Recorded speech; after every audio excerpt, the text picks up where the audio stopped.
In the mid-20th century, Detroit's North End was a glowing hub of music and culture. Oakland Avenue was the Midwest's answer to Los Angeles's Miracle Mile, packed with bustling venues and eager crowds. At the center of it all was the Phelps Cocktail Lounge. To walk inside was to enter a massive pink-hued room anchored by a giant horseshoe-shaped bar where 450 patrons could sink into long leather couches.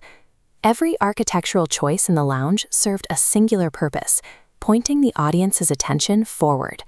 The crowd sat passively, drinks in hand, looking toward a single stage waiting to be entertained. And the people on that stage were absolute legends.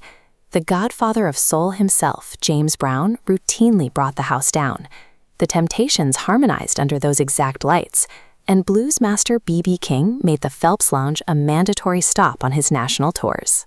This golden era operated on a strict contract. You bought a ticket, you took your seat, and you consumed the art. The people living in the neighborhood were the audience, kept entirely separate from the act of creation. That boundary between audience and creator began to blur in the summer of 1968, when George Clinton and the Parliaments booked a 10-day residency at the Phelps. They started the run wearing standard, clean-cut suits, but each night their stage presence grew stranger.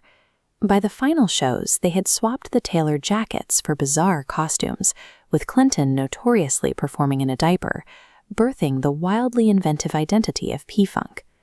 But the music eventually stopped. By the early 1980s, the Phelps Lounge closed its doors. Over the next 40 years, the once thriving cultural anchor rotted into a hollow, roofless brick shell as the surrounding economic landscape collapsed. When massive, single-use venues like this die, they leave a physical and social vacuum. The stage is gone, and the audience is left with nowhere to sit. This forced the residents of the North End into a choice. They could stare at the empty lots and wait for an outside promoter to build a new stage, or they could rethink how they engaged with their own city. The neighborhood chose the second option. They stopped waiting to be entertained and started designing. You can see this shift at Oakland Row, a push to adaptively reuse the neighborhood's historic structures for modern living. Instead of boarding up the first-floor windows or installing standard iron bars, the community is training residents in water-jet metal production to fabricate custom perforated metal screens. These screens serve a highly practical purpose, providing physical security at night. But because of the intricate perforations, they also radiate interior light outward, turning a functional barrier into an illuminated public art piece. This approach to adaptive reuse turns static, decaying buildings into decentralized, multifunctional tools for community development. This same philosophy applies to the land. At the Oakland Avenue urban farm, sprawling plots of lush green crops grow right alongside historic brick buildings. As illustrated in this graphic, the community calls this framework agriculture. It is the intentional fusion of growing sustainable, healthy food alongside the production of art and emerging technology. This educational slide highlights their strategy, a curriculum called STEAM+E. That stands for science, technology, engineering, arts, math, and entertainment. It is designed to teach residents how to actively build their own digital and physical worlds. This capabilities portfolio shows local makers on the middle shelf mastering 3D design and digital fabrication to manufacture community infrastructure. On the top shelf, youth build digital infrastructure, setting up off-grid mesh networks and using AI to archive the oral histories of their elders. It is all driven by a concept called Jugaad.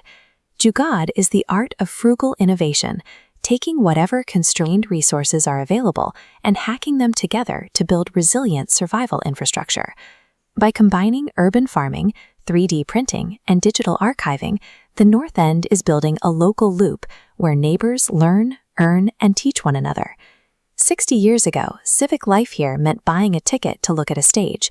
Today, it means stepping outside and co-designing your own food supply, affordable housing, and digital archives.